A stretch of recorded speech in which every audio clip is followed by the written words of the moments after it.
మాట్లాడలేకపోతున్నాను. 40 సంవత్సరాలు ఎలా గడిచిందో తెలియదు. ఎక్కడో పల్లెటూరులో 3 ఎకరాల పొలం, నాన్నగారు టీచర్, జీవితం ప్రారంభమై చదువుకొని ఏదో ఉద్యోగం చేస్తే చాలురా, 3 ఎకరాలు వ్యవసాయం చేసుకోవచ్చు అన్న నాన్నగారు మా ఊరికి ఏర్పేట నుంచి 8 కిలోమీటర్లు నడిచి వెళ్ళాలి. మా అమ్మకు చెవులు వినిపించం. 8 కిలోమీటర్లు మోసుకెళ్ళేది నన్ను. 5 మంది సంతానం. 8 కిలోమీటర్లు చెవులు వినిపించిన ఒక తల్లి మోసుకెళ్తుందంటే, ఎప్పుడైనా ఫ్లైట్లో తిరుపతికి వెళ్తున్నప్పుడు, ఫ్లైట్లో వెళతామని ఊహించలేదు, అలా చూస్తూ కిందకి. ఎప్పుడైనా గ్రామానికి వెళ్ళినప్పుడు చెవులు వినిపించని ఈవిడ 8 కిలోమీటర్లు మోసుకెళ్ళేది విష్ణు, లక్ష్మి మనసు చెప్పేవాడిని. ఆవిడికి పిల్లలు లేకపోతే కాళాస్ దగ్గర కొండపైన బత్తనేయ స్వామి అన్నారు ఈశ్వరుడు. అక్కడికి వెళ్ళి కోరుకుంటే పిల్లలు పుడతారంటే అక్కడికి వెళ్ళి ప్రార్థిస్తే నేను పుట్టానని, నాకు భక్తవత్సలం అని పేరు పెట్టి ఆ విధంగా జీవితం ప్రారంభమై మద్రాసుకి వెళ్ళి కాలేజీలో చేరి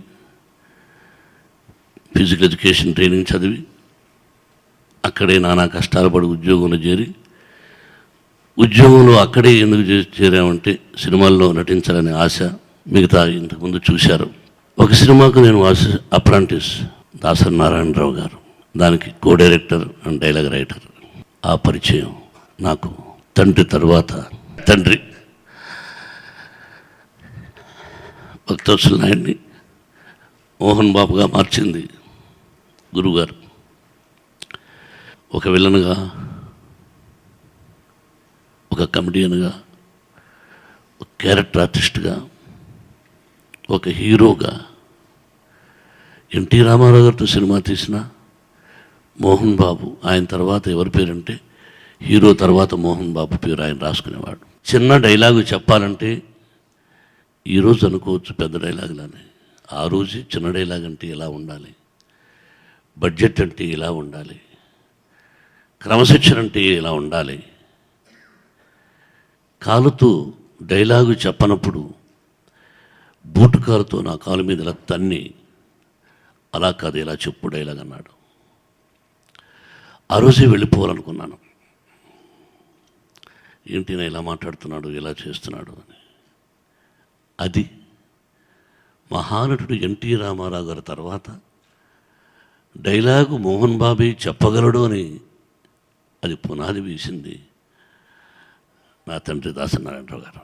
ఎక్కువ శాతం నేను సినిమాలు 550, 60 ఎక్కువ శాతం నటించింది మా గురుగారి సినిమాలే. మహాతల్లి, దాసరి పద్మగారు మా అక్కయ్య. ఈరోజే పేపర్లో చూసుంటారు మీరు, ఏ విధంగా నేను సెలెక్ట్ అయ్యాను, ఏ విధంగా నేను మోసగించబడ్డాను, ఏ విధంగా నన్ను పైకి రానికుండా ఒక సామాన్యుడు తొక్కేయాలనుకున్నాడు. దానికి ఆ మహాతల్లి సహాయం చేసి ఆ రోజున బొట్టు పెట్టింది. ఆవిడ ఎక్కడున్నా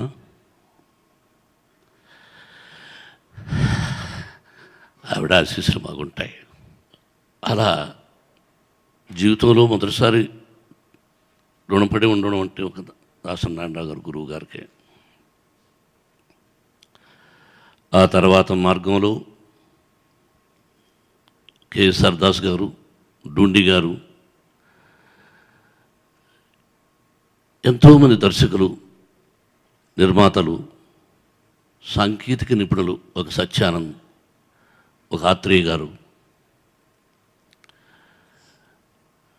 ఒక బి గోపాల్, రవిరాజ పెన్శెట్టి,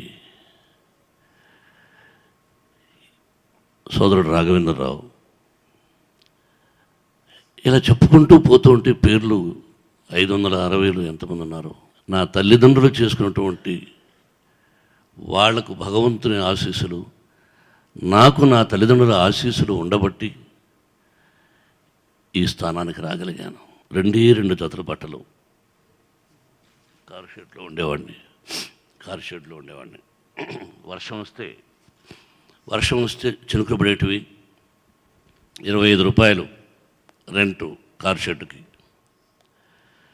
ఒక కార్నర్లో అలా కూర్చునేవాడిని. ఆ కష్టాల్లో ఒక సంఘటన చెప్పకూడదని ఎందుకులే కొన్ని అని అంటూ ఉంటారు. టాయిలెట్ లేదు, తడికిలు కట్టుకొని టాయిలెట్, స్నానం టెంకాయ మట్లు కట్టుకొని స్నానం. 25 రూపాయలు రెంట్ కట్టలేదని ఆ ఇంటి ఓనర్ 3 మాసాలుగా నువ్వు రెంట్ కట్టలేదు అడిగేది. చిన్న పాత్ర, 2-3 పాత్రలు, వాటిలో బియ్యం తెచ్చి వండుకునేవాడిని. అంటే విలేజ్ నుంచి బియ్యం, అక్కడెక్కడైనా కొంచెం చింతపండు, రసం పెట్టుకోవడం, కలుపుకోవడం. 3 మాసాలుగా రెంట్ ఇవ్వలేదని మార్నింగ్ సినిమా వేటకు వెళ్ళాను అసిస్టెండేటర్గా, సాయంత్రం వచ్చాను. భోజనం వండుకుందామని ఒక పాత్ర తీస్తే దానిలో ఒక బ్యాడ్ స్మెల్, ఏదో ఏమిటని చూస్తే టాయిలెట్ కూర్చోన్నారు. ఆవిడ కిటికీ నుంచి చూస్తుంది. రెంట్ ఇవ్వలేదని ఆ పాత్రలో టాయిలెట్ కూర్చునింది ఆవిడ. అప్పుడైనా ఖాళీ చేస్తాడని అది కడిగి ఆ రాత్రి పస్తుండి నెక్స్ట్ డే మళ్ళీ అదే పాత్రలో వండుకొని భోంచేసిన వాడిని. భగవంతుని ఆశీస్సులు, మన 2 రాష్ట్రాల తెలుగు ప్రజల ఆశీస్సులు, ఎంతోమంది ఆశీస్సులు ఉండబట్టి ఈ విధంగా మనం వేసుకోగలిగాం బట్టలు. సొసైటీ నుంచి వచ్చాం, సొసైటీకి ఏదో చేయాలని. నాన్నగారు టీచర్ కాబట్టి విద్యాలయాలు ప్రారంభించి, అది కూడా అనుకోకుండా జరిగిన సంఘటనలే. ముందు 400 మంది స్టూడెంట్స్తో ప్రారంభమై ఈ రోజున 12,500 మంది విద్యార్థులు మాది అటానమస్ కాలేజీ. కులాలు అనే అసహ్యమైన పదాలు చెప్పకుండా ఎవరి కులాన్ని వాళ్ళు గౌరవించుకోవచ్చు. కానీ కులమతాలకు అతీతంగా 25% ఫ్రీ ఎడ్యుకేషన్ ఇవ్వాలనే సంకల్పంతో ఆ రోజున 1992లో విద్యాలయాలు ప్రారంభించాను.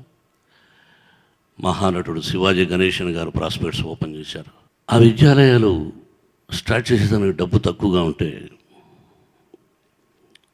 సుబ్బారావు రెడ్డి గారు కళాబంధు అంటాను, ఆత్మబంధు అంటాను, ప్రజాబంధు అంటాను, దీనబంధు అంటూ ఉంటాను. అన్నయ్యతో నేను అశోక్ సామ్రాట్ షూటింగ్లో ఉంటే ఒకరోజు ఫోన్ చేశారు. అప్పుడు సెల్ ఫోన్స్ లేవు. ఎక్కడ ఉంటే ఫోన్ అన్నారు. అన్నయ్య కూర్చోన్నారు, నేను కూర్చోన్నాను.